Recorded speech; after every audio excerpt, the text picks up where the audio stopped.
Morgan Stanley का downgrade देखने को मिला है और दिन के दौरान देखें तो 2-3% की गिरावट थी। थोड़ा सा ऑफलोज हुआ है ये स्टॉक, लेकिन दरअसल जो पहले ओवरवेट की रेटिंग थी, इंपॉर्टेंट बात यह है कि अब यहाँ पर ये इक्वल वेट की रेटिंग दे रहे हैं। 811 रुपये का इन्होंने टारगेट दिया हुआ है, लेकिन कॉमेंट्री के लिहाज से देखें तो कंफर्ट नजर नहीं आएगा।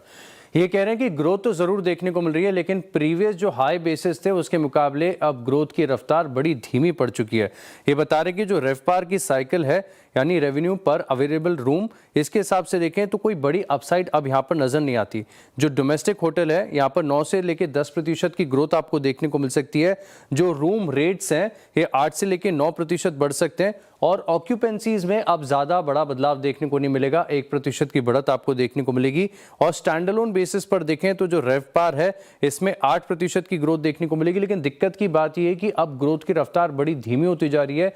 प्रीवियस ईयर्स का जो बेस है बड़ा हाई देखने को मिल रहा है और इसी के चलते मान रहे कि ओवरऑल जो ग्रोथ है यहाँ पर पिछले साल के मुकाबले 10% देखने को मिलेगी। अब क्योंकि ग्रोथ की रफ्तार धीमी हो रही है तो इन्होंने अपने ईपीएस के एस्टिमेट्स में भी कटौती की है, और ज्यादा नहीं लेकिन 2 से 3% की कटौती कर दी। लेकिन इस रिपोर्ट की हाईलाइट अगर आप देखें तो यही नजर आएगा, क्योंकि ये भी स्टॉक ऐसा है जो प्रीमियम वैल्यूएशन कमांड करता है। टीटीएम बेसिस पर देखें तो ऑलमोस्ट 60 टाइम्स का पी है, लेकिन अब अगर ग्रोथ की रफ्तार धीमी होती है तो स्टॉक के लिए चिंता का कारण है और शायद इसी के चलते देखें तो ब्रोकरेज हाउस की रिपोर्ट में डाउनग्रेड आया है।